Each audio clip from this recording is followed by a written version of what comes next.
கிறிஸ்துவுக்குள் அன்பான தேவனுடைய பிள்ளைகளே, ஆண்டவராய் இயேசுவின் நாமத்திலே உங்களை அன்போடு நான் வாழ்த்துகிறேன், வரவேற்கிறேன். ஆண்டவரை துதிக்கவும் அவரை ஸ்தோத்தரிப்பதும் நமக்கு ஆண்டவர் தந்திருக்கிற ஒரு பெரிய பாக்கியம். அவருடைய விலையேறப்பெற்ற நாமத்தை நம்ம எல்லாரும் சேர்ந்து அவரை துதித்து அவருடைய நாமத்தை நாம் மகிமைப்படுத்த போகிறோம். ஆண்டவரை துதிக்கலாமா எல்லாரும் சேர்ந்து? ஓகந்த காணிக்கையா ஒப்பு கொடுத்தீரையா,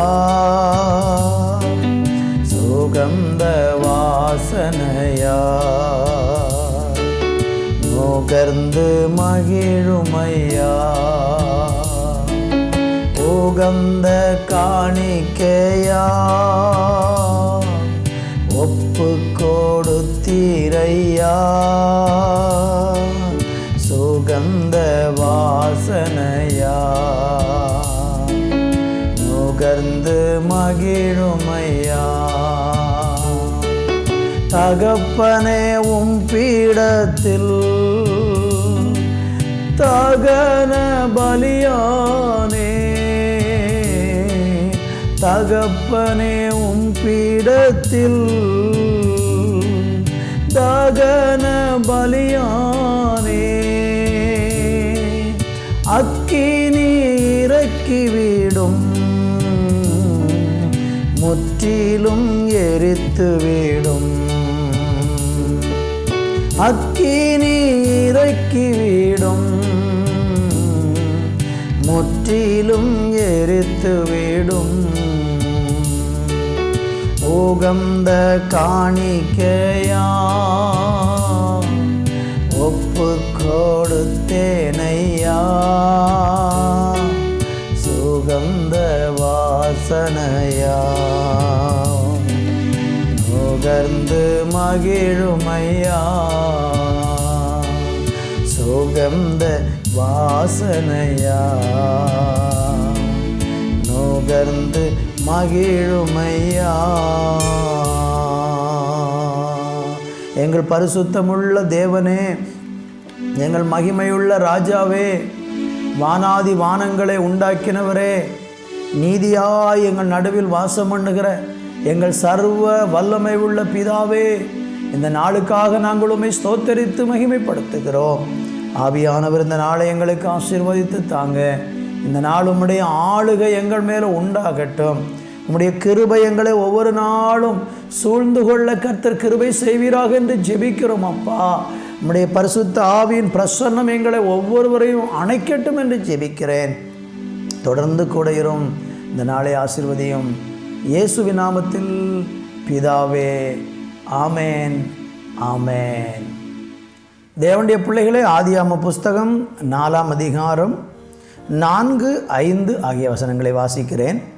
ஆபேலும் தன் மந்தையின் தலையீற்றுக்களிலும் அவைகளில் கொழுமையானவைகளிலும் சிலவற்றை கொண்டு வந்தான். ஆபேலையும் அவன் காணிக்கையையும் கர்த்தர் அங்கீகரித்தார். காயினையும் அவன் காணிக்கையும் அவர் அங்கீகரிக்கவில்லை. அப்பொழுது காயினுக்கு மிகவும் எரிச்சல் உண்டாகி அவன் முகநாடி வேறுபட்டது. அன்பு தேவ பிள்ளைகளே, இங்கே நம்ம படிக்கும் பொழுது 2 சகோதரர்கள், முதல் மனிதனாகிய ஆதாம் ஏவாளுக்கு தேவன் கொடுத்த முதல் பிள்ளைகள் காயின், ஆபேல் என்பவர்கள். இவர்கள் 2 பேரும் கர்த்தருக்கு காணிக்கை கொண்டு வரும்படியாக அவங்களுக்கு ஆண்டவர் கொடுத்திருந்த அந்த விளைச்சலில், அவங்களுக்கு கொடுத்திருந்த பலனில் ஒரு பகுதியை ஆண்டவருக்கென்று காணிக்கை கொடுக்கும்படியாக அவங்க வருகிறாங்க. அப்படி வருகிறதான வேளையில் 2 பேரும் ஆண்டவருக்கு காணிக்கை செலுத்துகிறாங்க. ஆண்டவருடைய வேதம் சொல்லுகிறது, ஆபேலுடைய காணிக்கையை கர்த்தர் அங்கீகரித்தார், ஆனால் காயினுடைய காணிக்கையை கர்த்தர் அங்கீகரிக்கவில்லை. இந்த இடத்துல நீங்கள் படித்து பார்த்தீங்கன்னா, ஆபேல் ஆடு மேய்க்கிறவனானான், காயின் நிலத்தை பயிரிடுகிறவனானான் என்று 2வது வசனம் சொல்லுகிறது. அப்போ 2 பேரும் அவங்களுக்கு இருந்த பலனில் ஒரு பகுதியைத்தான் ஆண்டவருக்கு காணிக்க கொண்டு வந்தான். ஆபேலு ஆடுகளின் தலையீற்றிலே அவன் காணிக்கையை ஆண்டவருக்கு கொண்டு வந்தான். ஆபேல் என்ன செய்தான் என்றால், அவன் நிலத்தின் கனிகளை கர்த்தருக்கு காணிக்கையாக கொண்டு வந்தான். இங்கே அவங்க கொண்டு வந்த பொருள் தேவனால் புறக்கணிக்கப்படவில்லை. ஒருவேளை ஆடை கொண்டு வந்ததுனால கர்த்தர் ஏற்றுக்கிட்டாரு, கனியை கொண்டு வந்ததுனால கர்த்தர் புறக்கணித்தார் என்று நாம் யோசிக்கக்கூடாது. நம்ம என்ன ஆண்டவருக்கு கொடுக்கிறோம் என்பதை விட நாம் என்ன மனநிலையில் அல்லது நாம் என்ன நிலையில் இருந்து கொண்டு தேவனுக்கு கொடுக்கிறோம் என்பது ரொம்ப ரொம்ப முதன்மைப்படுத்தப்படுகிறது. இங்கே ஆபேல் ஆட்டு மந்தையிலிருந்து தலையீற்றி கொண்டு வந்தான். காயின் என்ன செய்தான் என்றால் அவன் தன்னுடைய நிலத்தின் விளைச்சலிருந்து கொண்டு வந்தான். ஆனால் ஒருவனை ஏற்றுக்கொண்டு ஒருவனை ஆண்டவர் ஏன் புறக்கணிக்கணும்? அதுக்கு முக்கியமான ஒரு காரணம், ஆண்டவராகிய தேவன் 7வது வசனத்தில் சொல்கிறார் காயினை பார்த்து, நீ நன்மை செய்தால் மேன்மை இல்லையோ, நீ நன்மை செய்யாதிருந்தால் பாவம் வாசப்படியில் படுத்திருக்கும். அப்போ இவன் காணிக்கையை கர்த்தருக்காக கொண்டு வருகிறவனாக இருந்தாலும் கூட, யார் இந்த காயின் காணிக்கையை கர்த்தருக்கு கொண்டு வருகிறதான வேளையில் ஏன் அது புறக்கணிக்கப்பட்டது என்று அந்த வசனம் நமக்கு தெளிவுபடுத்துகிறது. அவன் பாவத்தோடு தேவ சமூகத்திற்கு வந்தான். பலவிதமான பாவம் செய்துவிட்டு தேவனுக்கு முன்பாக காணிக்கையை மாத்திரம் கொண்டு வந்தான். பாவம் செய்யாத மனிதர்கள் இல்லை, எல்லாருடைய வாழ்க்கையிலையும் பாவ சோதனை வரும், சிலர் பாவத்திலையும் அகப்படுவார்கள். ஆனாலும் ஆண்டவராகிய இயேசு கிறிஸ்து பாவியை நேசித்து பாவத்தை வெறுக்கிறவராக இருக்கிறார். உங்களை அவர் நேசிக்கிறாரு, ஆனால் நம்மை அவர் நேசிக்கிறாரு. நம்முடைய கிரியைகளின் மேலே தான் ஆண்டவர் சில நேரம் வெறுப்பாக இருக்கிறார். ஏனென்றால் நம்முடைய கிரியைகள் தான் சில நேரம் தேவனுக்கு வேதனையை உண்டாக்குகிறது. அதெல்லாம் என் அன்பு தேவனுடைய பிள்ளைகளே, இந்த நாளில் நம்ம வாழ்க்கையில் நாம் பாவத்துக்கு அடிமையாய் இருந்து கொண்டு பாவம் செய்து கொண்டு தேவனுக்கு என்ன பலி செலுத்தினாலும், தேவனுக்கு எதை சிறந்தவைகளை கொண்டு வந்து கொடுத்தாலும் தேவன் அதை ஏற்றுக்கொள்ள மாட்டார். அப்போ நாம் செய்ய வேண்டியது என்ன? முதலாவது நம்முடைய பாவங்களை ஆண்டவரிடத்தில் அறிக்கை செய்து தேவனுக்கும் நமக்கும் இடையில் நல்ல ஒரு உறவை ஏற்படுத்த வேண்டும்.